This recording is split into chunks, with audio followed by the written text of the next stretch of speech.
From your perspective, what do you think is the place of Yiddish within Jewish culture? Oh, that's a hard question for me to answer.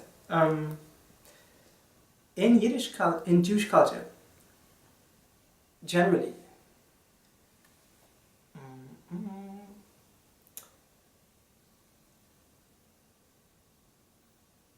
well, it's maybe they're different places. It's a history. It's a tradition. It's a place where Jews haven't looked at for some reasons for a while. It's like a relative that is not very often invited to the table, I guess. That's what Yiddish is.